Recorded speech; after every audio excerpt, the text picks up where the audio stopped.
খবর 24 সাথে আপনাকে স্বাগত। নতুন নতুন খবর জানার জন্য আমাদের চ্যানেলে চোখ রাখুন। নমস্কার, খবর 24/7 আপনাকে স্বাগত। আইপিএস জসপ্রীত সিং এর কুরুচিমূলক মন্তব্যে নিন্দে আর ঝড় গোটা দেশ জুড়ে। সন্দেশখালীর ঘটনায় ঢেউ পড়ল দিল্লিতেও। এবার এই ঘটনায় সরব হলেন কংগ্রেসের নেতা রাহুল গান্ধী।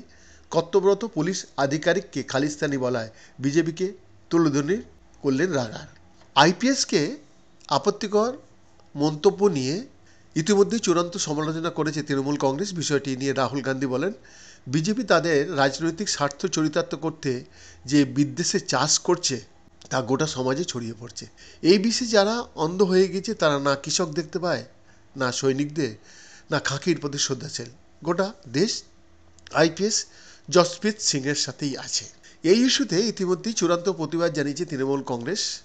স্বয়ং মুখ্যমন্ত্রী মমতা বন্দ্যোপাধ্যায় এই ঘটনার প্রতিবাদ জানিয়ে টুইট করেছেন।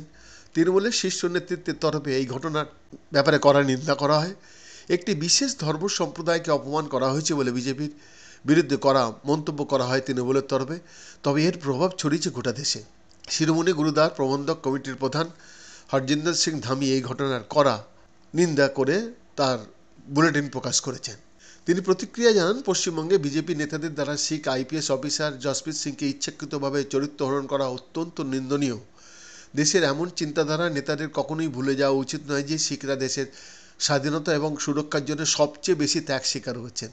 শিখদের কারো কাছ থেকে প্রশংসাপত্র নেওয়ার দরকার নেই, বরং তারা জানে কিভাবে তাদের ঐতিহ্য এবং রীতিনীতি অনুসারে জাতির জন্য সেবা করতে হয়। দেশে এই ধরনের লোকেরা ইচ্ছাকৃতভাবে বিদ্বেষের পরিবেশ সৃষ্টি করলেও সরকার যদি নীরব থাকে সেটা একটা বড় প্রশ্ন। যারা এই ধরনের পরিবেশ সৃষ্টি করছে তাদের শাস্তি হওয়া উচিত। রাজ্য পুলিশের তরফে একটি বিবৃতি দিয়ে আইপিএস জসপ্রীত সিং সম্বন্ধে বলা হয়েছে, উনি একজন গর্বিত শিখ এবং একজন দক্ষ পুলিশ অফিসার যিনি আইন প্রতিষ্ঠার কাজে ন্যস্ত ছিলেন। এই ধরনের মন্তব্যের সমালোচনা করে রাজ্য পুলিশের তরফে জানানো হয়, এই মন্তব্য যতটা বিদ্বেষপূর্ণ ততটাই সাম্প্রদায়িক উস্কানিমূলক। এটি একটি অপরাধমূলক কাজ। আমরা দায়িত্বহীনভাবে একজন ব্যক্তির ধর্মীয় পরিচয় এবং বিশ্বাসের উপর অপ্রীতিকর অগ্রহণযোগ্য আক্রমণের নিন্দা জানাই।